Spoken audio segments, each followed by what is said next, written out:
Greetings, I'm Tim of Govberg, and welcome to the World of Zenith. Today, I'll be your guide to the proper care, maintenance, and usage of your Zenith El Primero Sport. It's important to note that this automatic winding timepiece can nevertheless be manually wound should it run down. Simply take the crown and thread it out from its stem tube until it sits free against the flank of the case with a slight margin such that it can turn easily without winding back into the threading, and turn it in a clockwise direction in this position between 20 and 30 times until you see the constant seconds hand at 9 o'clock begin to advance, or you see the balance on the case back begin to oscillate. Now at this point you can screw the crown back down, put the watch on the wrist, and in the course of natural action on the wrist, the watch will wind itself via the automatic rotor. However, should you wish to manually wind the watch to its full power reserve capacity of approximately 50 hours, simply continue turning the crown. This automatic winding timepiece features a bridle style mainspring that will slip and prevent overwinding. You cannot overwind the timepiece.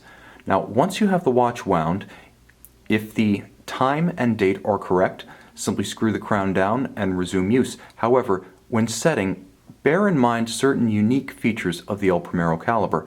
Unlike most calibers, when the crown is pulled to the second position outboard of the winding position, you reach a point at which the watch actually sets its time. So most movements set the date in that second position. The El Primero sets the time.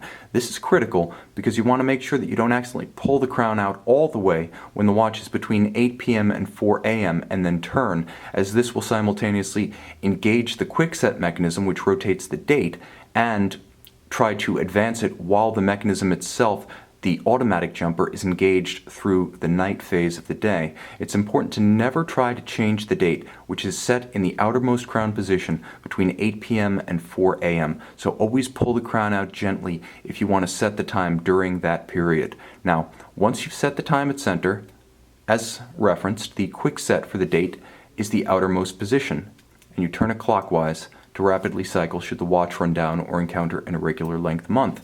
Now once you've done this, screw the crown back into position, because only in this position can it meet the watch's rated 200 meter water resistance as advertised by the factory. It's also important to note that chronographs should always be actuated in a set sequence. Now this watch features screw down chronograph pushers, so these two need to be screwed out for actuation and screwed back down after usage. Now when screwed out, the watch is stopped and started using the pusher at 2 o'clock. Always actuate the watch in the sequence of start, stop, and reset. Never attempt to reset the watch while it's running, as this can significantly damage the mechanism. Now I've referenced the importance of always screwing the chronograph pushers and the crown back down, and there's a good reason for that, because the watch does have a robust 200 meter water resistance as advertised by the factory, but this is only true when the crowns are all screwed down into their position flush with the case. Moreover, none of the functions should ever be actuated while the watch is submerged or even while there is water on the case flank, as this can bypass the seals and introduce moisture to the interior of the watch, which can cause catastrophic damage. Moreover, it's important to note that Zenith does not consider water resistance to be a static feature of the watch.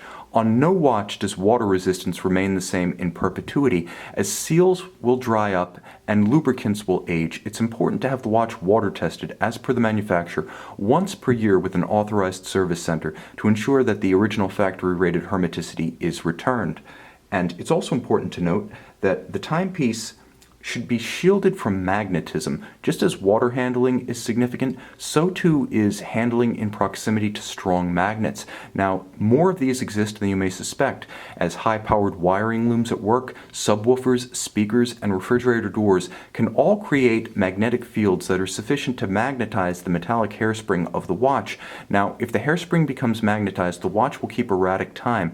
If you suspect that the watch's hairspring has become magnetized, take the timepiece to an authorized retailer of Zenith, where specialized equipment is available to quickly and easily demagnetize the hairspring.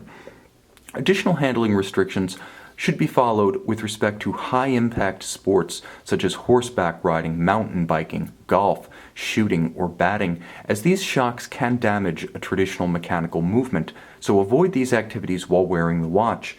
Finally, it's important to note that with respect to factory service, a Zenith movement should only be serviced with an authorized Zenith service center, either an independent authorized retailer or a factory-owned boutique, as these agencies alone have the trained personnel, the specialized equipment, and the original factory replacement parts to maintain the integrity of your watch as an instrument and an investment. Moreover, only these agencies can back the work and parts with an original Zenith factory service warranty. To learn more about the proper care, handling, and usage of your Zenith El Primero Sport or any Zenith timepiece, visit our website at govbergwatches.com and get in contact with our experts by email, text, or phone, and they'll be happy to show you every phase of handling and caring for your watch.